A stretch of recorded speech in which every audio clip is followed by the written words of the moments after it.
'Cause you are the reason I'm still hanging on. 'Cause you are the reason why my head is still above water.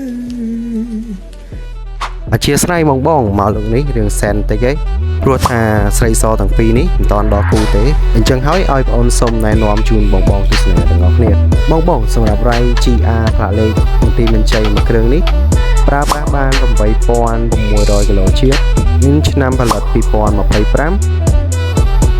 ប្រអប់លេខ CVT 7 វគ្គទំហំម៉ាស៊ីន 1.0 លីត្រ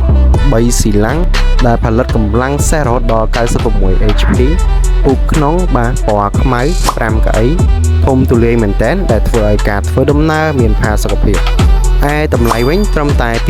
24,300 ប៉ុណ្ណោះចរចាចំណែកឯមួយគ្រឿងទៀត Rai GR ឆ្នាំ 2025 ដូចគ្នាអាកលេខបាត់ដំបងប្រើប្រាស់បាន 16,000 គីឡូតិចតួចឯតម្លៃវិញរត់តែពិសេសទៅទៀតត្រឹមតែ 24,500 ប៉ុណ្ណោះប្រអប់លេខនិងទំហំម៉ាស៊ីនក៏ដូចគ្នាបងដែលនៅខេត្តបាត់ដំបងស្រាប់ច្បាស់ជាពេញចិត្តមួយគ្រឿងនេះមិនខានប៉ុន្តែបើបងចង់បានផ្លាកលេខភ្នំពេញខាងក្រុមហ៊ុនក៏មានសេវាធ្វើផ្លាកលេខភ្នំពេញជូនបងដូចគ្នាមិនតែប៉ុណ្ណោះក្រុមហ៊ុនក៏ធ្វើការកាត់ឈ្មោះនិងធានាជូនបងដូចគ្នា